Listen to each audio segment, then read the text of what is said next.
Let's talk about the biconditional.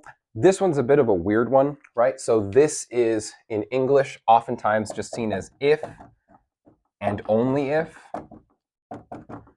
right? And normally you have some stuff on either side, right? In order to follow along with this video, so what I'm going to be doing is I'm going to give you the variations. There's just one more that I want to talk about. And then I'm going to go ahead and I'll give you the truth table. I'll give you the definition, right? The usual stuff that I've done for the other videos. To bear in mind, I'm going to put up the truth table for the regular conditional and show you how this thing evaluates. If you haven't seen my video on the normal conditional, you don't need it to follow along, but I recommend it, right? Especially because you might wonder why it is that the regular conditional has the truth values that it does. So I recommend watching that video before you watch this one to fully understand what's going on with the biconditional. Okay, so the biconditional is represented by the double-headed arrow. At least I represent it that way. Some other professors might use what's called the tri-bar. There may be other symbols that I'm not privy to. As always, I just recommend that you stick by whatever your professor uses, right? Some professors will be really unhappy about that stuff, right? I don't care, but plenty do for reasons. Okay, so you have the if and only if. This is a biconditional in natural language, right? So if you ever come by anything that says, and you will find this a lot in philosophy articles, philosophers love their if and only if. In fact, every definition that I've written for these videos, I use if and only if, right? The biconditional, as the name suggests, is really just two conditionals.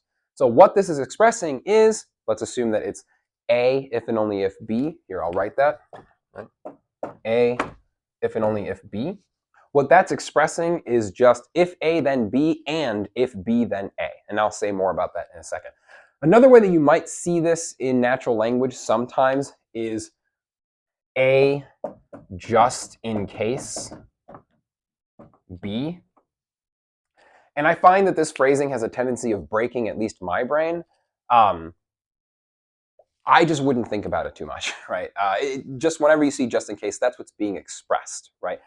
It's really A in case B and A just when B, right? That's supposed to be an if and only if, because in case means if and just when means only, right? But yeah, in any case, that's basically how you find those. You might also just find if A then B and if B then A, and that would also be a biconditional. Okay, so let's go ahead and write down the, well, no, before we write down the truth table in English, let's talk about what this is expressing. If you have a biconditional, right, what that's saying is that A is true when and only when B is true, which just means that A and B will always have the same truth values, assuming that your biconditional is true, right? So if the biconditional is true, then whenever A is true, B will be true, and vice versa. If B is true, A will be true. So they'll always have the same truth values. If A is false, B will be false. If B is false, A will be false. Let me just give you an example, right? So a shape is a triangle if and only if it has three sides. Notice, that's an if and only if, right? If you've got a shape and that shape is a triangle, it will have three sides. If you have a shape that has three sides, it will be a triangle. If you have a shape that's not a triangle, it will not have three sides. If you have a shape that does not have three sides, it will not be a triangle. So both sides of the biconditional stand and fall under all of the same conditions. Okay, so now let's go ahead and write up the truth table that expresses that.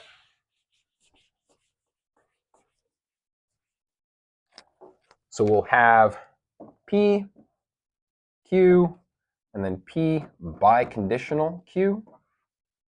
We'll put out our truth values here. If this is your first time watching this video and you don't know how to set up truth tables, I have a video uploaded on why it is that these truth values are like this, right? It's a video that just teaches you how to set up your truth tables. I recommend watching that before you continue watching this. Okay, so let me just go ahead and write down the values that this spits out, right?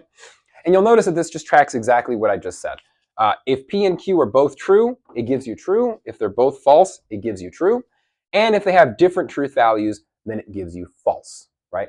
because all this is expressing is they stand together, they fall together, right? So, a shape is a triangle if and only if it has three sides.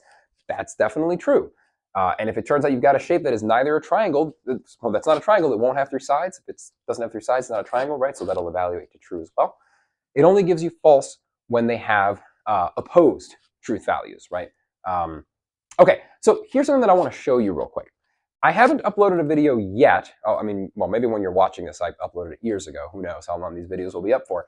But anyway, at the time of uploading this, I have not yet uploaded anything about how you can use truth tables to test for logical equivalence or anything like that.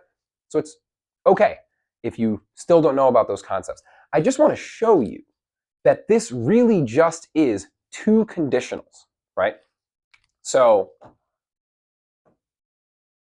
what this is expressing is if P then Q and if Q then P. And I'm going to show you that that's what this is expressing. So P, Q, Q, P.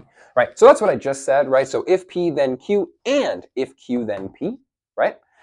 And I'm going to show you that when we evaluate this thing using this truth table, we'll get that exact same arrangement of truth values. So this is the part where it would be valuable to already have watched the video on conditionals. So let's go ahead and evaluate P implies Q. If true, then true, that evaluates to true. If true, then false, that evaluates to false. If false, then true, that evaluates to true. If false, then false, that evaluates to true. Now let's look the other way, right? So if true, then true, that evaluates to true. If false, then true, that evaluates to true. If true, then false, that gives you false. If false, then false, that gives you true. So we have the truth values for this conditional, and we have the truth values for this conditional.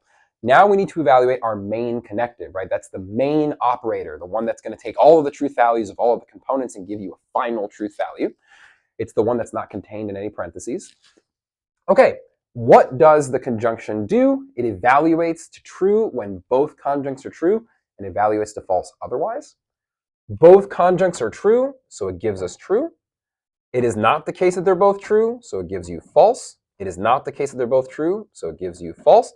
They're both true, so it gives you true. And as you can see, right, these are what's known as logically equivalent, right? They both give you the exact same set of truth values. So logically, these express the exact same thing. All right, and then as usual, I'll go ahead and I'll give you a definition for the biconditional before we wrap up. So a biconditional evaluates to true if and only if, there's that if and only if, right? Putting a biconditional in the definition of biconditional. A biconditional evaluates to true if and only if both components are true. Not are true. Both components have the same truth value. Otherwise, it evaluates to false. Right? And that's just what the truth table tells us. So a biconditional evaluates to true if and only if both of the components have the same truth values. Otherwise, it just evaluates to false. And that covers all 5 of the logical connectives. So my next videos will be on how to use truth tables. Stick around.